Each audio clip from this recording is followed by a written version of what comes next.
It's 6 o'clock in London, it's 1 p.m. in New York, it's 1 a.m. in Hong Kong, 3 a.m. in Sydney, 10 a.m. in San Francisco, and 10:30 at night in Mumbai. Good morning, greetings, good afternoon, or good evening, depending on where you are in the world. Right now, today, we are in, I would love to say sunny, but actually it's been raining all day. There you go, you can't beat a typical character set sometimes. London, capital of the free financial market world. My name is Patrick L. Young, the IPO Livestream, episode 38. That's series 7, episode 2, for those of you who've been checking out the precise seriesology. Starts here. And we're back from our holidays, obviously, ladies and gentlemen. That's the first and most important thing to notice today. I hope you all had a wonderful summer or indeed a wonderful winter break wherever you were in the world. News from me, gosh, well, so many things have been happening which were wildly exciting. First of all, I joined the board as an executive director of a wonderful company called Valerium Blockchain. That's a microcap quoted on the Aqua Stock Exchange in London, and I'm very, very proud and honoured to be part of the strategy of that business going forward, which revolves around, of course, what we can possibly do with the wonderful world of Bitcoin, blockchain, and cryptocurrency, with a particular element, of course, first up from the Valerian perspective on how blockchain works and goes forward. In the meantime, during the course of summer, of course, we had all sorts of exciting events in the parish markets and the greater world. In fact, it's so long since we've been online that, wow, way back when we were last here, most people still thought Joe Biden was a credible president. How long that summer holiday break seems to have been. Now, talking about Bitcoin, blockchain, cryptocurrency, and the world of financial markets, that brings us to our theme for today. We've got, well, I would hesitate to say an illustrious, wonderful, and esteemed guest, because it's me. It's an Ask Me Anything format today, AMA, about this wonderful little baby, Victory or Death, my most recent book. It's a fascinating tale all about blockchain, cryptocurrency, and the FinTech world.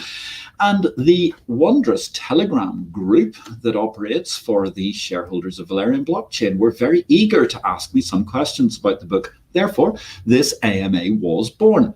Ladies and gentlemen, however you're watching us today, Facebook, LinkedIn, whatever methodology you be joining us, such as even YouTube, ask us a question. Put something in the comments. We'll be delighted to hear from you. Please send us a little love. It really, really helps. Most importantly, get this series up the rankings so that the AI bots will make us a lot more popular, and therefore we will be seen by more people, and therefore ergo we'll be able to get the message out about free markets, about financial individual opportunities for everybody across the world, and of course tell tales of blockchain exchanges and so on. If you're fascinated by the exchange world, don't forget to check into Exchange Invest, my daily newsletter, which is the unique Bourse Business Bulletin, the water cooler of the exchange industry, if you will.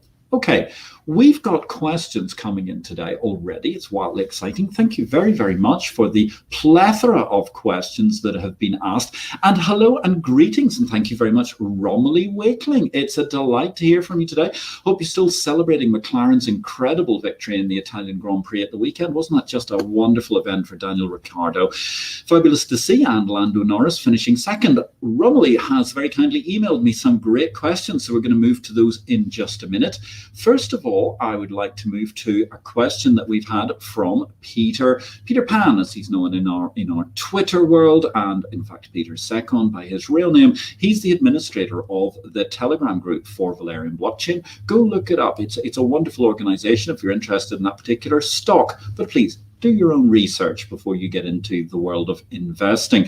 So, Patrick, back in 1999, you predicted much of where FinTech was heading. Now in 2020, where do you see the next 20 years heading? Well, there's a good opener for starters, isn't it, ladies and gentlemen? So, 1999, I wrote a book called Capital Market Revolution. It was published on July the 1st. It was published by the Financial Times Prentice Hall, and it became effectively the first best-selling book of FinTech. This was actually pretty much 10 years before anybody even used the word fintech. It discussed the future of things like cryptocurrency, the way that markets would go electronic, and therefore we would see a very, very different world indeed to what things were happening.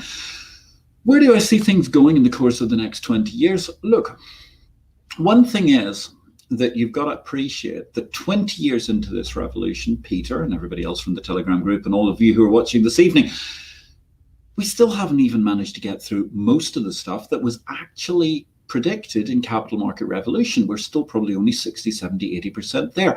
I thought by now, for example, we would see a lot more ubiquity amongst electronic money.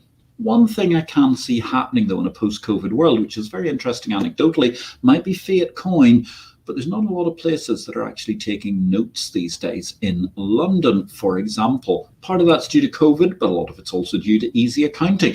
From there, obviously, it's easier to move into electronic transaction units and see the change in digital currency that's going to drive our world forward. In that respect, I think one of the biggest changes that we're going to see in the next 20 years is going to be how effectively your life is dictated. And I mean, I talk about this in the book, effectively, if you want to see your whole life in the palm of your hand, what you've got to do is hold up your mobile device. Because if you hold up your mobile device, it is your everything these days. And increasingly, that is now your wallet. Google Pay, for example, for fiat money. It's your banking app. It's something like Wise, TransferWise, something like that. It's got your stock trading app on it. If you look at the way that the world of investing has been going, gosh, the vast majority of signups for stock trading accounts and related dealing accounts these days are actually through mobile device. Absolutely incredible the way the world has turned on its head in the course of 10 years. So therefore, the mobile world is obviously going to make us a lot more mobile in every possible sense of the world. But it's also going to redefine how we look at assets. And I think there's a very interesting issue here, which is that essentially, if you have an asset, whatever that is, a trading unit, and it could be a piece of art, some might call it a non-fungible token. It could equally be something which is actually asset-based, such as property or something else which has traditionally been rather illiquid. Could also be an asset based on a stock or a share. Any of those things are now going to become very, very much fungible electronic assets. Actually, we've already seen things like this happening. If you look at Alipay, for instance, the Alibaba Ant Financial product, they were offering, even up until last year, at the point in time when we were seeing a clampdown by the Chinese authorities, as we did the end of last year, early this year, on Chinese apps for payment. But nonetheless, they had the capacity that you could immediately go and put your money into a whole range of assets overnight. So while you slept in China, your money could be working away by tracking the S&P 500 index in the United States of America. Now, that, I think, is where we're going to be going. It's an instant, always-on economy where you're going to be able to move assets incredibly easily around the world. Now, that causes a huge problem for certain countries, not so much the likes of the UK or the United States of America, because they're pretty much free, open, free market economies where you're allowed to move your currency around. Some of you are old enough, of course, will remember that before Margaret Thatcher came to power, there were actually vast restrictions on how many pounds you could get out of the country. A very brave move by Mrs. Thatcher, and something which propelled London to being the true modern global financial powerhouse that it is today. Now, that links us, and we're going to come back to the theme of all of the things that are going to be happening over the course of the next 20 years, Peter, during the rest of the conversation. You ask the question, with El Salvador making Bitcoin legal tender and Panama introducing a bill for regulating cryptocurrency, will we soon see the demise of the dollar? You could also see, actually, Peter, the whole point about something coming along, which is the Ukrainians are also passing a law at this point in time. Now, the demise of the dollar. I have to say, I'm not really sure that seeing Z-grade, absolutely useless currencies, such as Ukrainian hryvnia, such as whatever they're calling the Panamanian currency or the El Salvadorian currency these days, and those people have flirted with the dollar on and off and so on. But truly, the factor we're getting there is that we're seeing a very, very different marketplace, which is small economies are trying to find a relevant unit of currency that people are willing to trust them with. And if you look at, for example, the crisis that's taken place in Lebanon in the course of the last year or so, where they've had hyperinflation, we're now at 1,500 or more Lebanese pounds to the US dollar. It's a disaster. Smaller emerging markets need to find a coherent way that they can find a universal unit of currency which is going to enable them to attract more investment and also not see the rapid depreciation in value that they've traditionally seen over time of their currencies. So that leads us into a whole interesting new world of how they might replace those, which is why they're trying to get towards the idea of utilizing something like Bitcoin as legal tender. A move which I must say I think is slightly questionable, perhaps for reasons we'll get on to slightly later. But will that cause us to see the demise of the US dollar? Okay, here's a big 20-year theme for you, going back to your original question, Peter. I mentioned the fact that over 20 years of capital market revolution so far, we're still nowhere near the end game of the revolution. In fact, we're really, well, if we could all go Churchillian about this, and I could say we're not so much at the beginning of the end, we're barely even at the end of the beginning with how things are going. And that's because people have yet to truly become digital natives. If you look at, for example, my generation, the most advanced of us, and I'm going to say that I'm pretty much, I think I'm in that vogue, we're born analog, but we're living digital. But on the other hand, if you look at the vast multitude of people who are in the world at this juncture in time, at my age and older, they are not digital. I'll give you a great example. I was at the airport a couple of weeks ago, flying to London, and British Airways, they've sent out these missives saying bring your COVID form, and you've got 150 other forms. But actually, you know what? Put them all on your mobile phone. Now, I have to say, watching check-in was painful, because you're sitting there with a whole bunch of people who were all going, what does this button do? And they're playing with the Fisher-Price Activity Center, which is their mobile phone, trying to find things like downloaded documents. We've a long way to go yet before people become really, truly digitally native. We've a long way to go before we also get currency as a digitally native thing. That is therefore why the US dollar, yes, over time, I think the influence of the US dollar is waning. If you look at the fiat currency world, a lot of people argue very strongly that, it's a great power thing. So therefore, if China overtakes the United States of America, now that's a whole separate conversation, by the way, but if China overtakes the United States of America as the most powerful economy on earth, then what happens? The Chinese yuan becomes the most important currency, and it becomes the major reserve currency, which is the way that people think about, because previously, for example, when the British economy was surpassed by the United States of American economy, ultimately the dollar came to the fore. Now we've got this fascinating third dimension, which is the rise of cryptocurrency and digital-based assets, which is why we're seeing central bankers fighting back with central bank digital currency. As we go through all of that missive, you're asking the question, is this the death of the dollar? Or at least you've asked, is that going to promote the demise of the US dollar? I think not, in every possible sense, in that I don't think it's going to kill the dollar. I don't think it's going to kill anything, because ultimately I think the US dollar will survive. Central bank digital currency may help promulgate the dollar much further in the meantime, but ultimately the US dollar remains an incredible benchmark for the world. Where things get difficult for the Americans are that if they run out of exorbitant privilege, if the rest of the world decides they're not going to spend all of this time actually funding the Americans, then clearly it could be a down move for the US dollar. That means the Americans need to have coherent government that doesn't spend like a footballer's wife. That's probably another conversation that I'm going to park for the time being, because that's a kind of macro discussion. Also, while I rattle through these questions, I see we're getting a whole series of comments and questions coming in, which are really, really exciting. So, gosh, I'm not sure how I pronounce this. Vapesad? Vapecard. I'm so sorry if I'm mispronouncing your name. Whatever. It's not very difficult to tell, Vapecard, whether you're male or female. So, hello, good evening. Thank you so much for your question.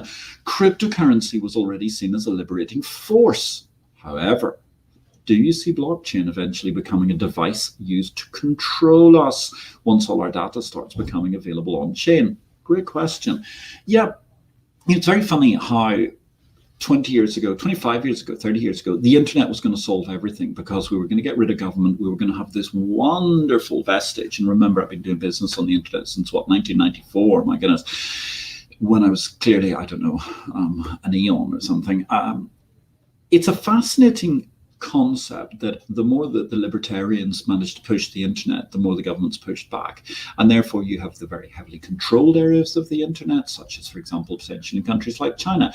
You've got areas of countries which have tried to control the internet. I mean, particularly the United Kingdom's government under the entirely analogue and incompetent Theresa May as Prime Minister was trying to do all sorts of things to control the internet just a couple of years ago, which died out. Certainly the capture of data is going to become an incredibly worrying and concerning feature for people across the world. And that's going to leave us with a very, very interesting situation, which is we're not quite in the Matrix yet or one of those other dystopian views of the future. But boy, we are certainly absolutely in the middle of the eye of a storm where people's data needs to be kept private. There needs to be some sort of an opportunity to ensure that we don't see this blockchain of data being taken up, that distribution works to our advantage within the distributed ledger rather than simply becoming a noose around our neck and therefore becoming a dystopian thing. I'm not sure, therefore, that I think that ultimately it's going to become a device to control us, because I think that many distributed ledgers will communicate with each other in the future. And let's face it, one of the big things that's been the huge change over the course of the last 10 years was if you stood up 10 years ago, in fact, actually 9 years ago, I think I stood up at a conference in the University of Turin talking about the Copernican revolution in finance, which was blockchain and cryptocurrency. People were convinced that there was a singularity. It was going to be the Bitcoin, and that was going to be the only blockchain out there. As we can see at the moment, there are a myriad of blockchains. We could spend just the rest of the whole bulletin talking about what different blockchains there are. I think the fact that there are going to be many different competing blockchains will allow people to have better privacy and a better opportunity to control that. But obviously, we have to be very, very concerned, because there are certain governments in particular who seem to be nefarious actors in this whole feature. So thank you very much, Fabkid. It's been a real pleasure to have you here. Now, I think the next question that I'm looking at was, with more and more people getting involved with cryptocurrency, where does this leave the banking system, which has been asked by Peter Pan? Well, here's the thing. I mean, I talk about that directly in the book, this wondrous tome with a foreword by Jeffrey Sprecher, the chairman of the New York Stock Exchange, Victory or Death, which you can buy at Amazon and other decent stores online and around the world. The banking system is a function of a huge 500-year mega cycle. I mean, the 500-year mega cycle was the cycle that was driven by the creation of double entry bookkeeping. Now, from double entry bookkeeping, we're probably moving towards a completely new system of double stroke triple entry bookkeeping with a digital ledger, which is going to be even much more important and so on in the ultimate schema of things, because it's going to keep, I think it's going to restrict the opportunities for fraud very, very dramatically across the financial system. That's something wonderful about the blockchain itself. The banking system has effectively run its course as a conventional system. It's just too expensive.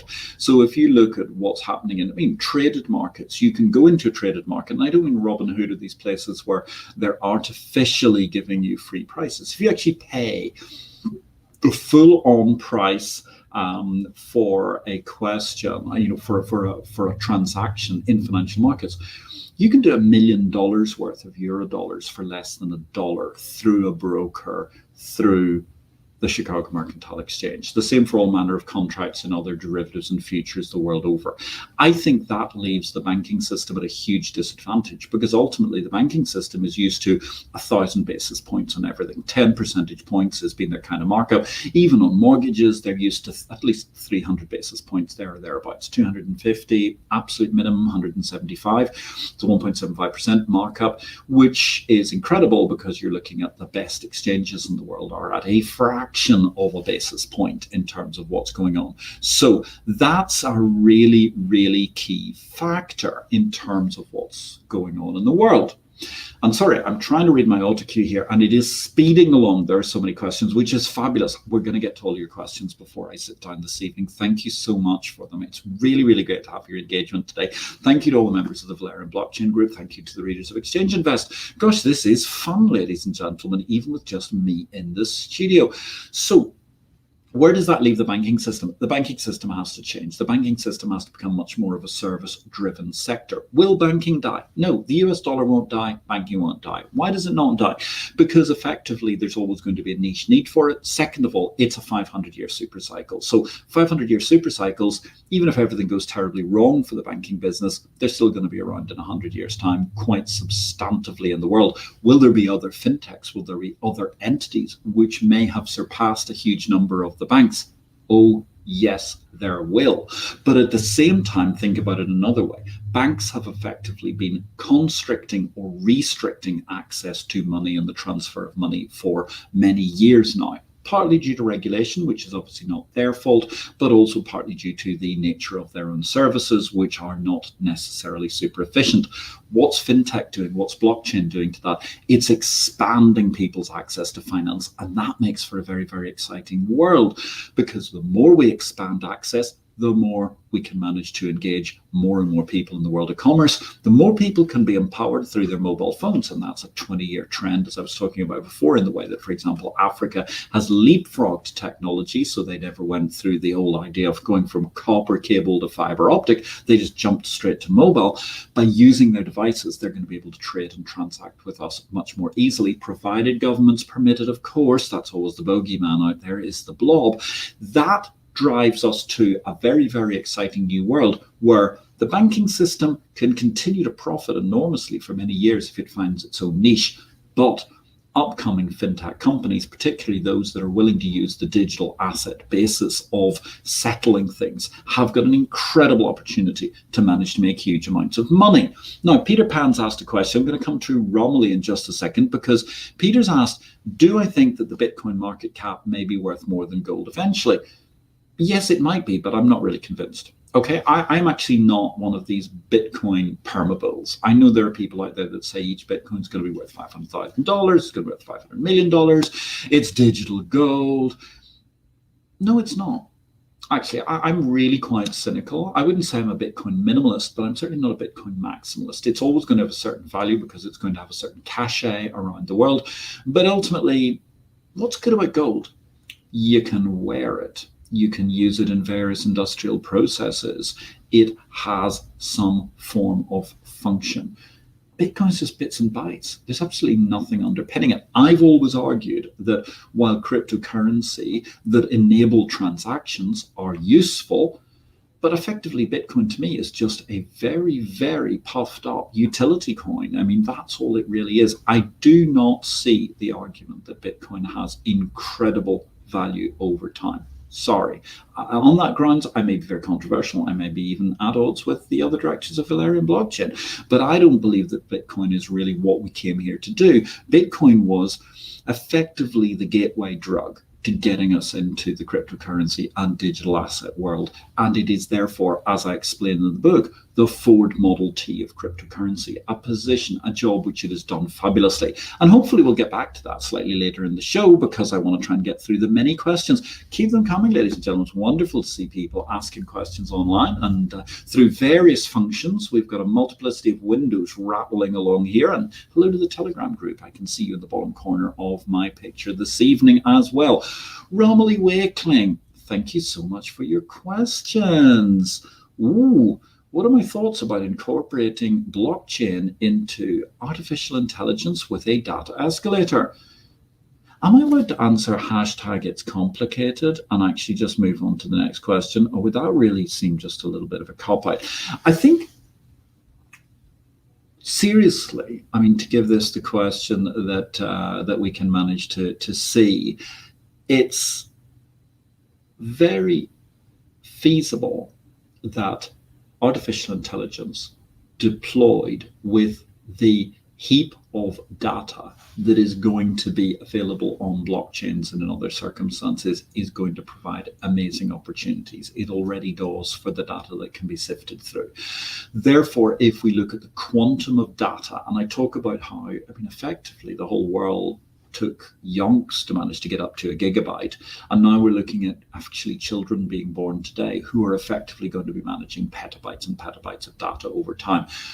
That therefore suggests it is going to be a huge opportunity.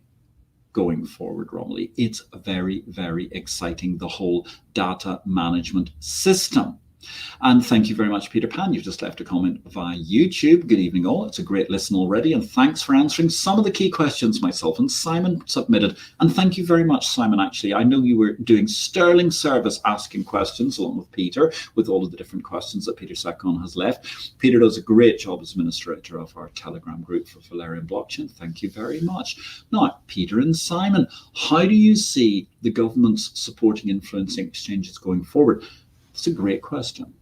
I tell you what, it's a great question, because in the old analog world of exchanges, whence I come, the biggest success factor for a lot of national exchanges is actually how well the government gets behind it. So therefore, for example, you could look at a lot of emerging Central Eastern European states, which was a fascinating experiment from the late 1980s on, and see that Poland's 6th largest country in Europe in terms of essentially population and land mass within the European Union. It's a phenomenally high, thriving nation these days. But it was not always thus. And yet the government there really got behind the stock exchange, the Warsaw Stock Exchange, from the very early days. The government actually controls it to this day. But unlike many other countries, one could argue around Czech Republic, Slovakia, the Baltic states, and so on, where the governments were much more apathetic about getting behind exchanges, that really propelled the marketplace forward. If you're going to have a really successful exchange, it is good to have the government at least showing you some degree of support for the exchange marketplace. And let's face it, what is there not to like for governments about exchanges? Because exchanges are just bazaars. They're just like the old-fashioned Roman agora, the original marketplaces of the Roman Empire. They are an epicenter of neutral business. And as I discussed in Victory or Death, they are something which essentially is a very, very interesting epicentral model to e-commerce. And if you think about it in that sense, it's very interesting, because there's a lot of talk at the moment about the regulation of crypto exchanges. There's a lot of talk about the regulation of cryptocurrency, etc.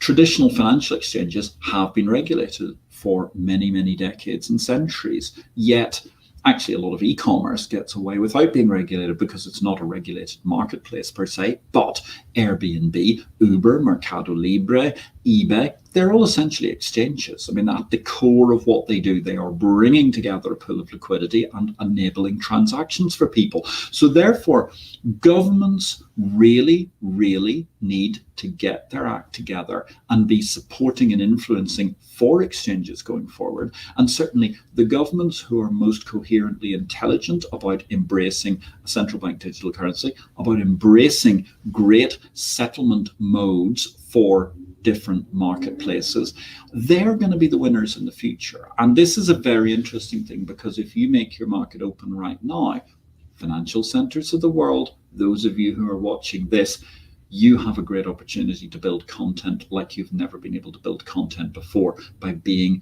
a good, sound representative who supports the exchange industry and enables exchanges within your own backyard. Now, Romilly asks a question. I'm going to come just a second. I think that we've also got a question from Carl Stone on YouTube, which I'm going to come to in a moment. It's very interesting. Thank you, Carl. So Romilly's asking, the Bank of England has freedom to set interest rates, which could be used to help inflation. This creates a system which is biased to bankers and seem to profit from such measures the most.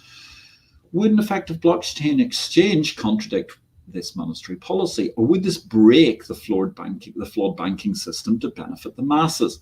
Great question, Romilly. Okay, so here's a fundamental issue which is actually terrifying the central banking business. Why do we have central bank digital currency at the moment? The answer is actually because the central bankers are very, very eager to get together and enable something which keeps their closed shop monopoly.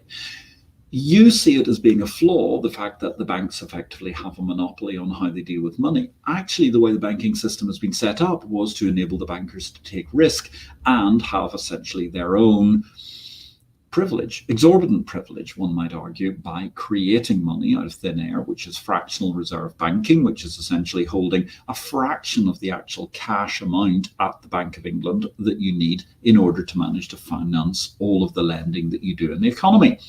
Actually, that's a great system, works really well, enables risks when it's motoring along properly, great thing. Difficulty, and this is a fundamental difficulty that we do have in the crypto economy, is that a blockchain, which has a finite amount of cryptocurrency, a finite amount of digital asset on it, doesn't allow for the same sort of sometimes elegant, sometimes inelegant inflation of the number of units in circulation, because obviously the blockchain says, no, there are only 21 million Bitcoin in circulation. So therefore, XYZ Bank can't suddenly say, oh, we've got 5 million Bitcoin we've suddenly lent to people, because they don't exist. So actually, there's a big problem coming from the money system, because particularly with quantitative easing, funny money, which they've been flooding the system with over the course of the last umpteen decades, 2 decades essentially, since 9/11, you've got a very odd system where the central bankers effectively control the economy, which I'm not sure either ends well or looks particularly good, and also may provoke a huge flood of people wanting to buy digital assets in order to avoid a fiat money possible meltdown. So the central bankers have got difficulty there. At the same time, cryptocurrency, we have to find ways to design the opportunity to create a kind of a new fractional reserve banking. So some way that we can essentially create money on balance sheets that allows people to borrow and lend more freely. Because if you simply have all the money in a peer-to-peer network, that means, for example, in Bitcoin, eventually you will only have 21 million Bitcoin on one side that can be lent against the rest of the world economy, which causes all sorts of other kerfuffles in the system. So the truth is, the banking system is flawed. The truth is, there's a big issue coming up for central bankers in the course of the next 5 to 10 years, because I think they've pretty much blown things up. But third of all, we've got to find a way that the crypto economy and the digital asset economy can manage to resolve these problems. And good grief, I think there's probably a couple of books in that alone as an argument. I hope that helps your answer. Romilly, thank you very, very much. And it's really useful. Now, Peter and Simon, they extend a question from that. I'm coming to Carl Stone, your question in a second. Do you think it's about time governments of major countries started taking cryptocurrency more seriously? You know, Peter and Simon, that's a great question. The simple fact of the matter is, I would just like to see government that does digital coherently, because truly the one thing we've noted, I mean, for example, during the COVID-19 fiasco, is how disorganized and analog the blob currently is. And actually, governments and politicians are horribly analog. Angela Merkel, who's about to retire as the leader of Germany, seems really not to have the remotest clue how computers work, as did indeed many British prime ministers over the course of the last 20 years. I'm thinking particularly about, say, Tony Blair, who I don't think ever actually used a computer when he was in office. Equally, the likes of, Theresa May, who I mentioned earlier. None of them really seem to me to be understanding the technology that goes forward. And certainly I don't have a lot of confidence in Boris Johnson. And I have no confidence in Joe Biden whatsoever that he even understands what the interweb is actually, because I don't think he can use it. And that's a big worry, because suddenly we look to have a gerontocratic regime, which makes us look a little bit like Soviet Russia during the course of, say, the 1970s, 1980s, with all of these, old men who look rather out of touch. So, is it about time that governments in major countries started taking cryptocurrency more seriously? Yes, it's actually 10 years late. Carl Stone has asked a question. Allow me to pause for breath just at this point in time. My name is Patrick L. Young. I am conducting an Ask Me Anything as the first episode of the winter series, as we're coming into episode 38 of the IPO-VID live stream. It's genuinely, in Patrick's opinion, this evening. Don't forget, if you're interested in other products that we produce, I am Executive Director at Valerium Blockchain. Please do your own research before investing, but I think we're in the business of trying to put together an exciting new future for the future of the digital economy. Thank you, Romilly Wakeling. Amazing answer, you've said, and I love that smiley face. Really appreciate it. I'm delighted at all the questions we've had today. And gosh, I'm so pleased about the Telegram group from Valerium and how many of you have engaged with us during the course of this AMA already. Thank you very, very much. And we're getting pretty much record viewing figures as well, I see, which is absolutely fantastic. Now, therefore, Carlstone has asked a question. How do you see DeFi exchanges being used in everyday banking life? I'm not sure I do, actually, Carl. Okay, again, I'm going to be very controversial here, but actually, DeFi, decentralized finance, is a wonderful concept, but it runs entirely contrary to pretty much wherever you start law coming from. I don't know, I mean, maybe you think it's Hammurabi about 4,000 years ago, whenever Hammurabi was around, or possibly even before that. But certainly, I mean, when the ancient Phoenicians were trading, say, with Malta and other countries around the Levant and the Mediterranean 10,000 years ago, and they were exchanging trinkets and bits of glass and so on for all manners of different pieces of cloth and food and so on, there were laws, and the laws came out from a centralized system. And if you look at what, for example, Gary Gensler is doing now, I appreciate Gary Gensler seems being very controversial by many at the moment in the world of financial markets, but actually it was absolutely obvious from the second he was first mooted as chairman of the SEC that one of the things he would do would be an enormous clampdown on the whole crypto economy, and he wants to get that properly regulated. And in his case, properly regulated means somewhat regulated in a dirigiste fashion. So to go back to the legal system, I'm really fundamentally having a problem with decentralized finance. Decentralization of lots of things, lots of data, perfectly reasonable.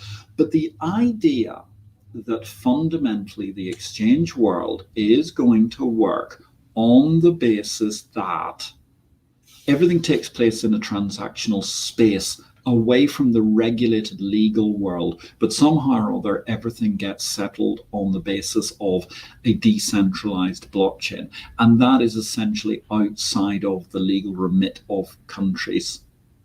It's just not going to happen. Okay, and I realize that lots of people in the DeFi world are going to be really upset, and they're going to say, how can you be in blockchain and doing this thing? Because here's why. We're a regulated first blockchain company as Valerium. I believe very, very strongly that we must adhere to the regulatory fiat of what goes on in the world.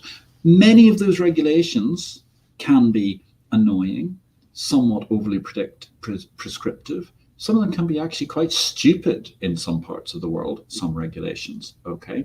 But you've got to adhere to them. And the truth is, law comes from a central place. And until somebody can convince me that they're going to take the legal system inside out, that's essentially going to preclude decentralized finance until we can reach the legal system being turned inside out. So at the moment, I'm really bearish on this whole idea of decentralized finance and everything's going to go out there and it'll all be totally cushy and we won't need. That is a libertarian dream gone mad. We are going to retain a huge vestige of centralization in finance with distributed networks, by the way, with a lot of execution. But ultimately, every regulatory system on earth says someone must be responsible for this trade. That runs absolutely contrary to the concepts of decentralized finance. So I'm very, very skeptical that DeFi exchanges will actually even survive the course of the next 6 or 9 months in a pure play decentralized fashion, because I think the regulatory system is coming for them. I think they are alien to the existing legal system, and it's incredibly hard to see how that possibly goes in terms of working with our legal and regulatory system. Now, at that point in time, I'm going to pause for a brief drink while Marianne is going to put the next question on the screen. Marianne, take it away.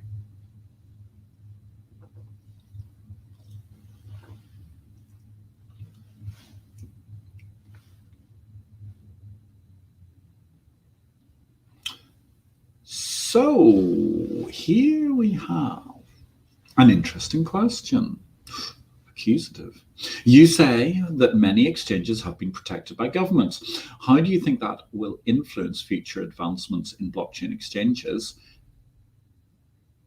if they restrict them or heavily regulate in favor of sluggish, outdated exchanges? Great question, Romney. I mean, one of the biggest problems we have in the world at the moment is the idea of national champions. And we see that very obviously in a couple of areas. I mean, in the old days, it used to be all industrial policy, and actually that's still the case in a lot of countries. Strange enough, the countries that are not usually the most prosperous in the world, and it's also a concern that in, say, for example, the European Union, the national champion or the European champion idea is still very much vaunted, and that actually happens to coincide with the European Union's decline as an economic power over the course of the last 20, 30, 40 years. Airlines and exchanges are both blessed and cursed with their kind of national branding. And to that degree, it is very, very frustrating because you've got, well, for example, take the London Stock Exchange. I mean, the London Stock Exchange Group is a massive business. It's a $60 billion market cap business thereabouts. It has all sorts of influential businesses across the world. And yet, actually, the London Stock Exchange Group is only one of a multiplicity of exchanges that currently function in the UK. Yet still, it seems as if the London Stock Exchange Group gets a certain amount of regulatory favour and political favour, because that's the one that also is the default mention in all of the newspapers, for example, to the detriment of the much smaller, it's only a few $100 million proposition, Aquis Stock Exchange, on which Valerium is listed, but actually Aquis offers a whole completely different market model. In that sense, government protection of exchanges is bad for the economy. And I think the message we have to get out there is that competition in exchanges enables governments to solve niche problems. It's just like any other part of the economy. If we only had one department store serving the whole country, we wouldn't have a vibrant high street. We're sitting here at the moment in a hotel in Mayfair, not that far away from Oxford Street and the buzzing entrepot of Bond Street and all of those shops. Just imagine if there's only one shop, it would be a disaster. Likewise, if there's only one exchange, you do not have competition for exchange services. You do not have innovation in different products. And therefore, one of the wonderful things of blockchain exchanges, whatever they're bringing to market, they are bringing really fascinating potential assets to market, whether that's in the tokenization of property, whether that's in the tokenization of other items.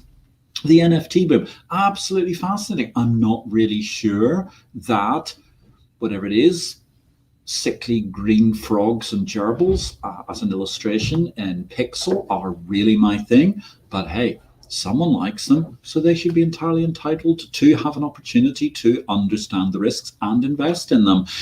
Therefore, where we're at the moment is we need the governments and regulators in the world to genuinely engage in a constructive dialogue, because there is something much worse than having a multiplicity of exchanges. That is having over-the-counter markets, quiet backstreet markets, markets where people are effectively unregulated in every sense. And actually what we've seen throughout history is the markets that are not regulated are the ones that cause incredible economic crises when they implode, whereas having a regulated exchange marketplace in all manner of products is something which fundamentally helps economic growth. And that's what exchanges are in, the economic growth business. And if you have an honest marketplace, remember the maxim of the London Stock Exchange, meum dictum, meum pactum, my word is my bond. That's the most important thing that we can have, because without trust, we have nothing. And without trust in the crypto economy, the digital asset economy, all of the future of fintech, we have nothing whatsoever. And that's the most vital thing that we need to understand. And that's why we continue to have centralized legal systems and traditions and so on. So therefore, wherever governments restrict the innovation of exchanges, which are trying to offer sensible, coherent products, which in some way, shape or form fulfill some form of economic need, then those governments are going to be pushing back economic growth. And I think it's very, very important, therefore, that they don't push back economic growth and they give us something new and exciting that are an opportunity for us to manage to move the economy forward. Next question, please.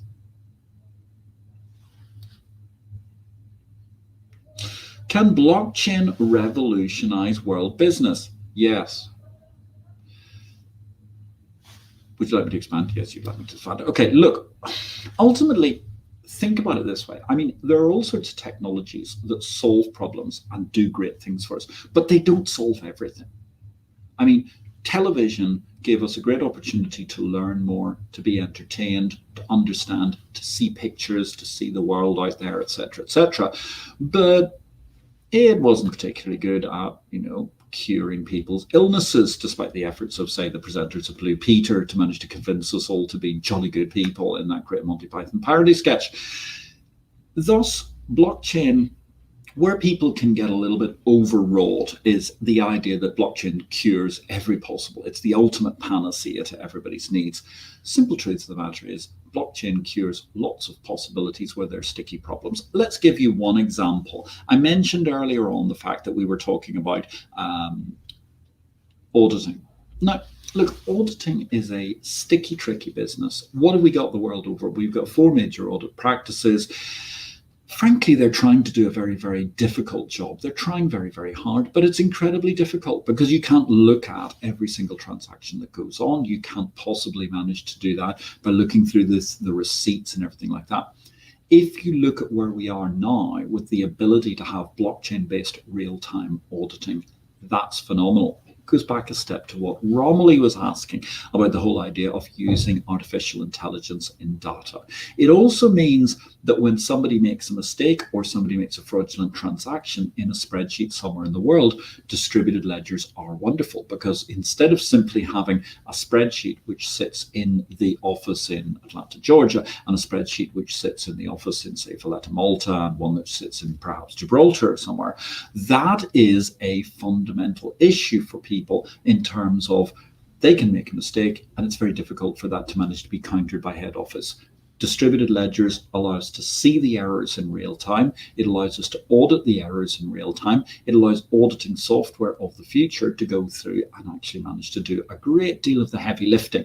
Probably not great news if you're someone who hopes to be a $1 zillion audit partner in the course of the next number of years, because actually I suspect blockchain-based technology is about to eat your lunch. There, of course, we come back to another problem, to go back to the question Romilly was asking, which is, again, we need the governments of the world to enable this change rather than being beholden to, say, for example, an accounting auditing mafia who are trying to protect their jobs rather than letting the Schumpeterian capital market revolution bloom.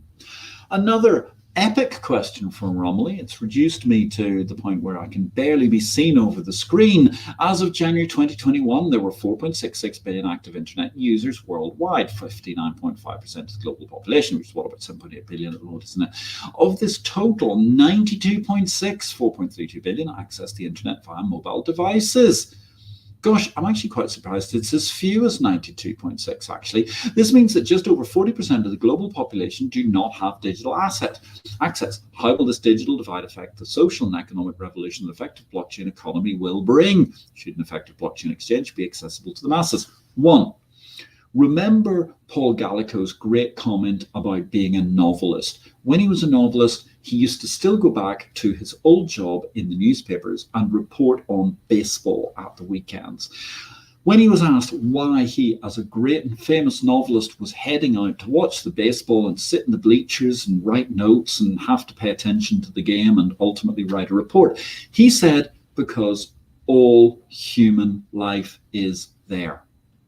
That's what exchanges are. Exchanges must represent all human life. That's why the Agora in Rome was the epicenter of gossip. It was the epicenter of the ladies coming around to demonstrate the latest fashions that they were wearing and talk to people, because it was the epicenter of business, the exchange of all possible commodities and goods. The more people that are in the exchange business, the better. At the moment, what we have is a whole series, a myriad of problems here. Digital access, big problem for those 3 billion people that we need to get online as fast as possible. And they're going to come online with a mobile device, incidentally. They're not going to be using something like a desktop computer.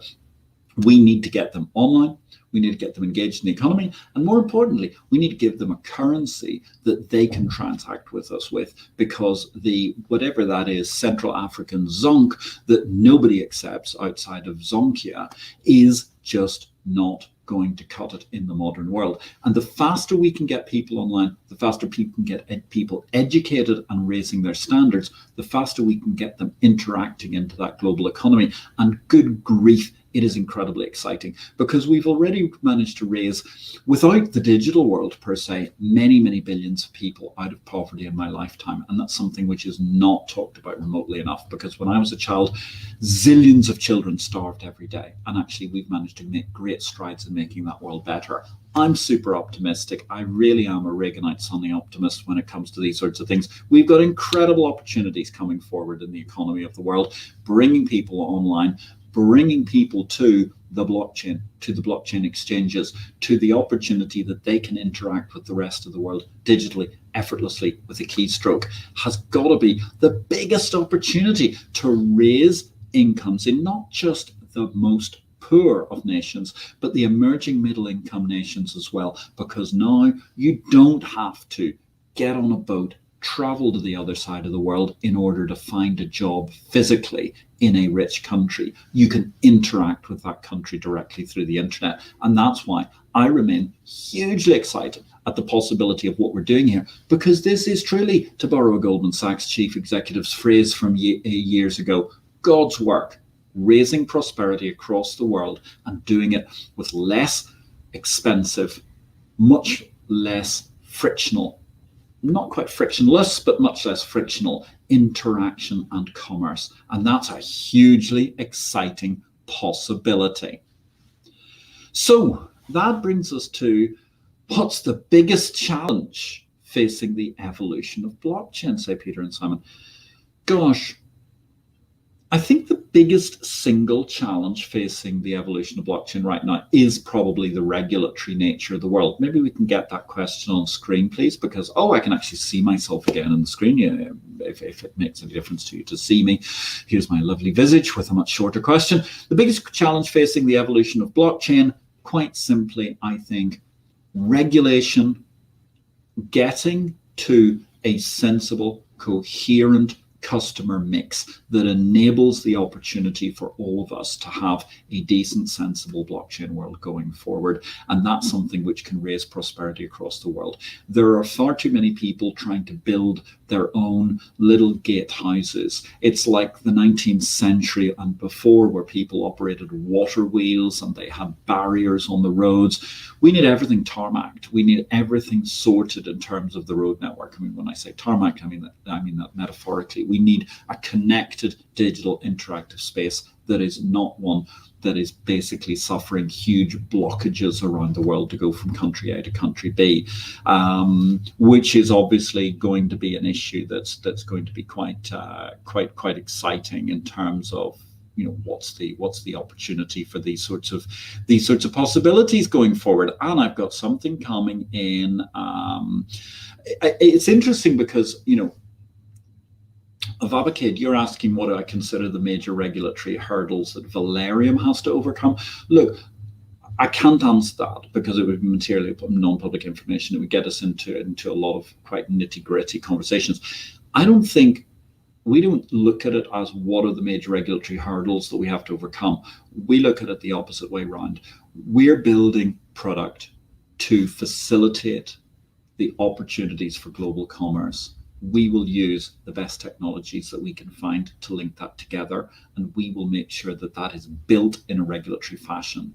And I think one of the biggest problems we've seen to date, which is not something that Valerium is going to be doing while I'm involved in the organization, very simply, there is a lot of blockchain-based business. There's a lot of crypto-based business, for example, where people effectively went, we don't think it'll be regulated. And they came up with 100,000 reasons why they thought it wouldn't be regulated. And there are many, multi-zillion dollar businesses who are out there at the moment possibly fighting for their lives because they simply thought that they could manage to be big enough and not regulated. Simple truth of the matter is that there are so many things that must be put together right when you're building from scratch. And I'm sorry that means that we can't say anything.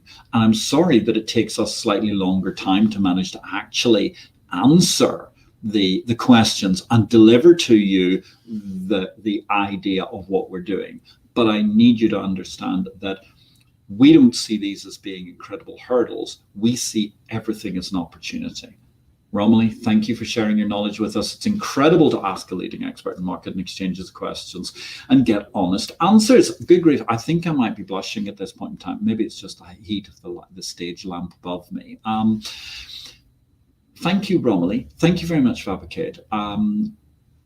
Do I think World Mobile Token will be a success? Haven't a clue. No idea whatsoever. I'm not going to speculate on anything at this point in time, Ian. Sorry. In the middle of this. Ask me anything about my book. I realize we're sort of veering off a little bit, but actually I haven't been looking at it. So I'm not going to try and make a value judgment on that.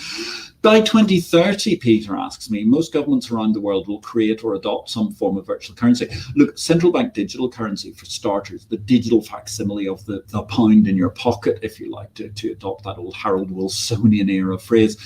That's coming very soon. What's very interesting, though, is you ask some form of virtual currency. Look at the debate that's going on in London at the moment, in the City of London, and I think it's fascinating. It's not getting a lot of media traction, largely because the media doesn't really understand the power of the City of London. Because the City of London, we see this little bit on top, and the little bit on top is kind of like AIM stocks and stock markets generally. What there is this huge iceberg under the ground. I mean, it's absolutely enormous, and that's the wholesale marketplace. So understand this, something like 98.6% of the real-time gross settlement of transactions in the UK banking system is wholesale. Retail, no matter how much damage we can do on a Saturday afternoon, whether you're going to watch football and you're buying a few beers, or whether you're going to manage to go shopping in Oxford Street or wherever it is around the world, 1.4%, a couple of percent of the total amount of British banking. So therefore, what's going to be very interesting, of course, the next few years is, first step of CBDC is obviously to try and protect the monopoly on money of the central banks. I'm not sure that actually works, by the way, but that's a very, very long conversation, possibly a whole further discussion itself. But you heard some of the answers, or some of the answers I was alluding to earlier. In terms of some form of virtual currency, it's going to be very interesting to see who goes for wholesale money, because wholesale monies, I think, are going to be a very, very important aspect to what comes up in the whole business of finance going forward, and how financial centers differentiate, develop themselves in the future. Now, that develops onto your thought of what are your personal thoughts on blockchain identity for all? I think that's fascinating. I mean, I think blockchain identity, the truth is, the financial system, and this goes back to the very interesting question also that we had earlier on about decentralized finance, universal buyer identity, the declarations that you must have at the moment of UBO so that you understand who ultimately is the beneficial owner of a company. You have to have anti-money laundering and know your client for basically any financial transaction right now. And that's becoming increasingly complex. Banks, financial institutions, regulators are interested in sources of funds to try and make sure that you're not actually a front for Mr. Noriega or some other drug cartel. Therefore, blockchains become very important here, because actually the regulatory system cannot survive with endlessly putting more and more files into a filing cabinet. I mean, it's also hideously inefficient because you can't cross-reference the data. So therefore, there have got to be solutions that come out that are going to be driven by technology. They're going to be driven by financial technology. And I think a lot of those are going to involve blockchains. It's a very, very exciting area. And I think we should all watch this space. Now, equally, Peter, you go on to say that in the not too distant future, a cross-border blockchain-based self-sovereign identity standard will emerge for individuals as well as physical and virtual assets. Do I agree, and when? I believe relatively soon that we will see those standards emerging. There are discussions at national and international levels where people are actually trying to make global standards for this stuff already, which is very, very interesting. I can't say exactly when we're going to see it coming to fruition in a mass market sense, I mean, in the billions of people sense, but it is going to happen soon.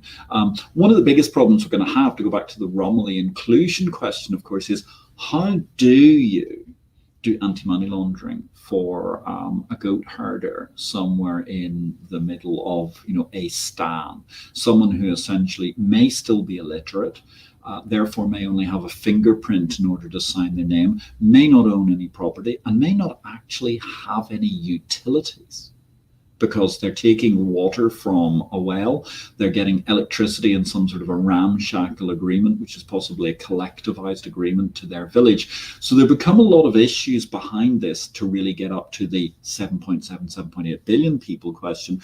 But for, say, the 1 billion of the rich world, I think it's coming, and it's going to be coming within the next several years. And I think that's a very, very interesting development that we're going to be seeing coming up through the overall marketplace in the world.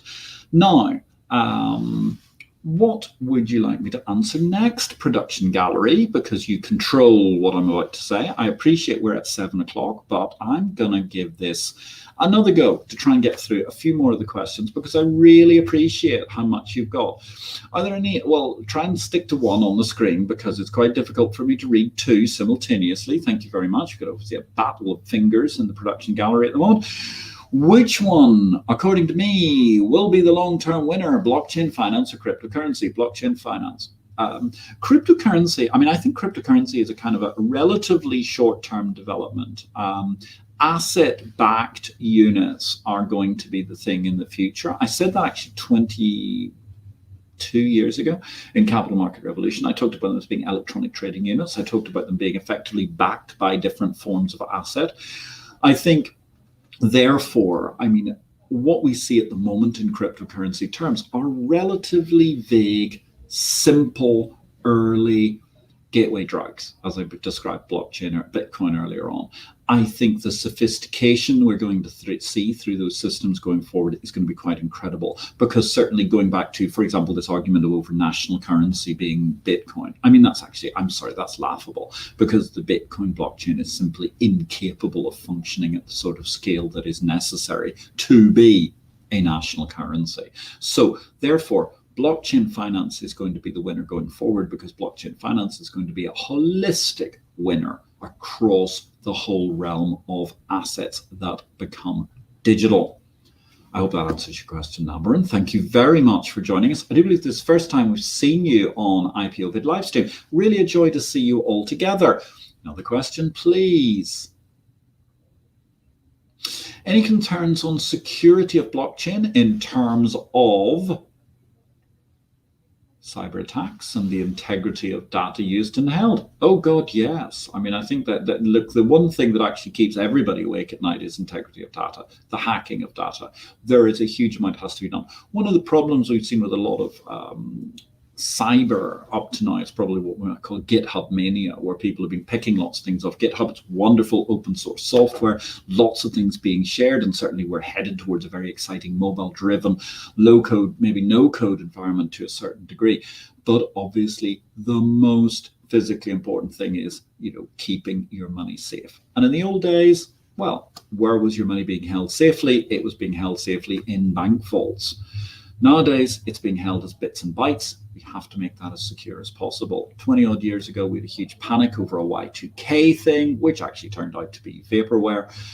But certainly in the modern day and age, we have to work incredibly hard. And we will see everyone working incredibly hard in the industry for as fast and as long as possible, as long as they need to, in order to secure from cyber attacks and ensure the integrity of data that is being used and deployed, because of course, garbage in, garbage out is a standard maxim, which we have seen for many years, not merely in certain aspects of the media.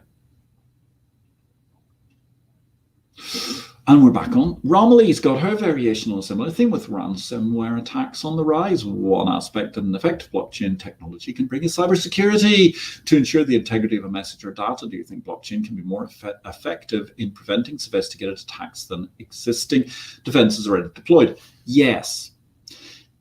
I'm not a cybersecurity expert, so I'm not going to try and jump into the actual protocols of how things are being done, etc. But obviously, one of the most important things to understand is that actually pretty much all thefts take place because of people tending to do something that leaves some low-hanging fruit. So therefore, you have instances of people who actually forget to lock their car and it gets stolen, or they don't secure something and it gets broken into.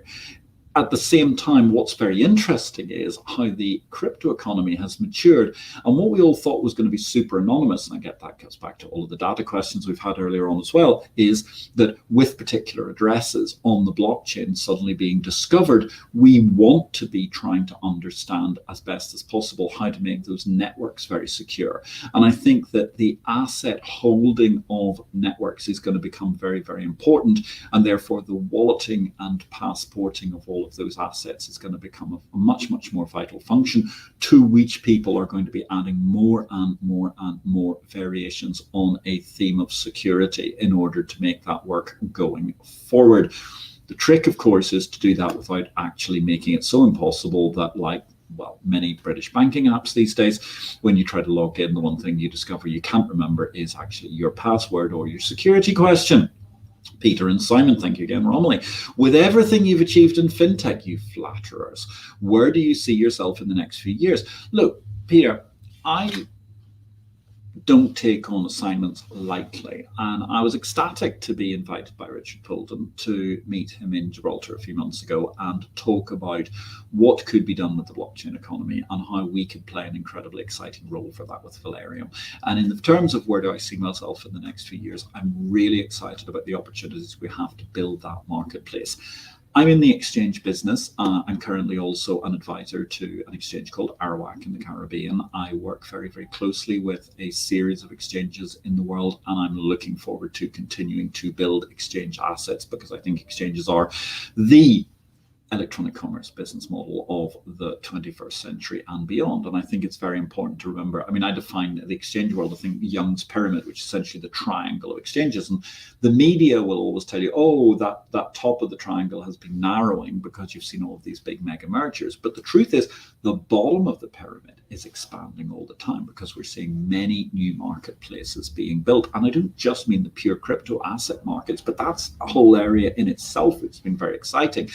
There are massive opportunities to manage to make better regulated financial opportunities that reach everybody in the world. And one of the things that really excites me and gets me up in the morning, and that's why I've mentioned this Telegram group several times during the course of the day, we're 600 strong at the moment in the Valerium Telegram group. It's run independently of the company by investors, for investors. And I love what you do in terms of sharing information, because you can go out onto YouTube today and you can find thousands of hours of discussion by people who are expert in different aspects of trading and investing in financial market and fintech, not merely just Patrick L. Young. So therefore, the opportunity to learn is there. And obviously, that's how we connect people through the network in order to build a bigger, better economy. Because if not, the alternative is victory or death. I mean, it's a binary. We've got to either win through victory or we die. And that's not something that I'm very excited doing. I suspect there's probably a few questions we've left behind at this point in time, but I'm wary of the fact that we're 70 minutes in. Here's what I'm going to do. Next week, I'm going to be live at the Intercontinental Exchange in London. Intercontinental Exchange, of course, own the New York Stock Exchange. The New York Stock Exchange, most famous because their chairman and the chief executive of the Intercontinental Exchange is one Jeffrey Sprecher, who's the man who wrote the foreword to my book, Victory or Death. Thank you very much, Jeffrey. I'm really, really honored to have had you write this forward, and a very, very good forward it is. I would love you to pick up a copy of Victory or Death if you get an opportunity. Next week, I'm going to be coming live from ICE. I've got a really interesting guest, and we're looking forward to discussing all about the whole business of interest rate futures and other aspects of that ICE business with Steve Hamilton. And before I do that, if there are any questions I haven't picked up on today, I'm going to answer them at the start of next week's show. How does that sound as a deal, ladies and gentlemen? Because we promised to do a 60-minute live stream today. We're 70 minutes into this one already. If you get a chance, pick up a copy of Victory or Death. Thank you very, very much for making this such an active show. Thank you in particular to those who have been the most active of our questioners. I really appreciate, Peter and Simon, all the work that you've done in putting together questions. Romilly, I'm sure there are a couple of your questions are left behind. I promise I'll answer them next week. To all the other people who asked questions, really, thank you very, very much for the information. I hope that I was able to give you great answers, Vapicade, and there were also a couple of other people who have not appeared on my list so far. I'm terribly sorry that I've not named you this evening. I'd really like to. Carl Stone, I know you asked a question during the course of the evening, and also I particularly like to thank everybody who's been asking questions today. On that note, ladies and gentlemen, we are more than 10 minutes over. Thank you very much to Arminia, Marianne, and Beata, who've done a great job in production today. Thank you to Racy for scheduling this show. Thank you to all of you who asked questions. Peter Pan, Romilly, Northeast 14, Vapicade, Ian, and there was also a gentleman by the name of Das, I do believe, who asked a question as well. Thank you very much. This has been Patrick L. Young. This has been an AMA about my book, Victory or Death. Coming up in this series of IPO-VID Livestream, we're going to have a multiplicity of guests talking about exchanges, talking about crypto. Coming up in, I think it's about next month, we've got Crypto Dad himself, Christopher Giancarlo, the Honourable Christopher Giancarlo, the former chairman of the Commodity Futures Trading Commission. He's going to be talking to us about his new book that gets launched that day. My name is Patrick L. Young. This has been an epic live stream. Thank you so much for all of your questions. You had an opportunity to ask me anything about my book. Next week, I promise, I'll start off by answering the remaining questions that I didn't get to today. Thank you all very, very much. My name is Patrick L. Young. Catch me via exchangeinvest.com every day if you're interested in the business of bourses and the related pith. And of course, if you'd like to speak to some of the wonderful people who've been asking questions today, many of them can be found in the Valerium Telegram blockchain group. I'll see you live from Intercontinental Exchange London next Tuesday, same time, 6 p.m. London. I'll still be here. My name is Patrick L. Young. I wish you a great week in life, blockchain, and markets.